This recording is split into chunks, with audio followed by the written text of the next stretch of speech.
Today, it is indubitably true that social media is a threat to democracy. In the good old days, when the Arab uprisings broke out, everyone hailed social media as this fantastic new tool to democratize countries, to enable people to hear their voice heard, and as the radical new way forward of communication. Now, the challenge with that is that social media did get the crowds out, did get a lot of people jumping up and down with flags, but it was not conducive to serious discussion about how do we fight a regime.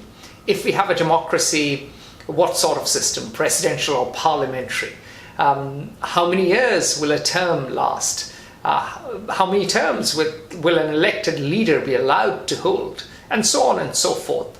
And the big problem with social media is threefold. Number one, it reduces attention span.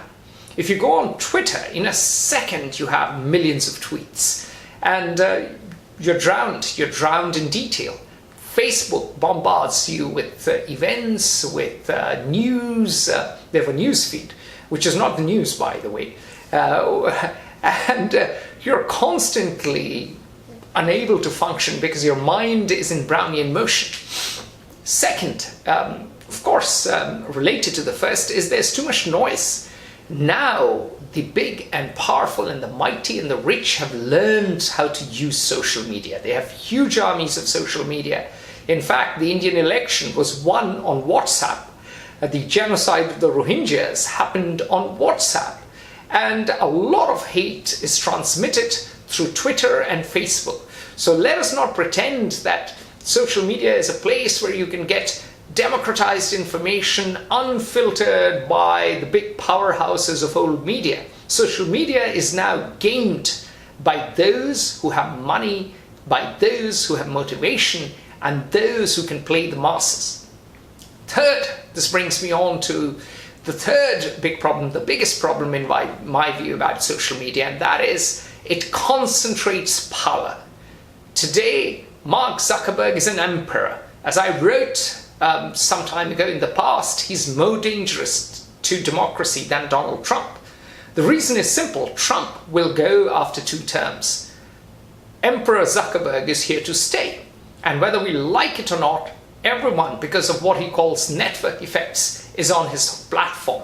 And it is a platform that is not open to scrutiny for a man who wants you to share his information and who monetizes that information.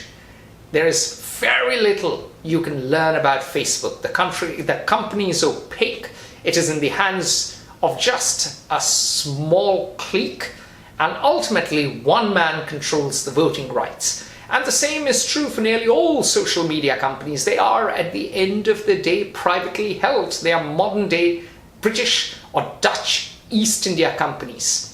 In their empire, millions, actually billions, live and play, but they are driven to get you to give their undivided or as much attention as possible. Basically, they're there to monopolize your attention and maximize it, and then monetize it by selling you ads, and of course selling you data as well on the side. So social media has now developed into this danger, not just to the press, but to democracy. In fact, part of the reason there are 6.4 jobs in public relations for every job in journalism. And this is a number that used to be 1.9 is to 1. 1.9 jobs in public relations for every job in journalism in 1998. Part of that reason is social media. Social media has eviscerated free media. And it is on the verge of destroying democracy. A, because of the extreme concentration of power in a few hands, and that does not lead to democracy. And B, by increasing noise and lowering attention spans of the masses, of the people, of the citizens, so that they are unable to engage in deep discourse and make weighty, deliberative choices that are in the interest of their long-term future, of their country, of their children, and of themselves as well.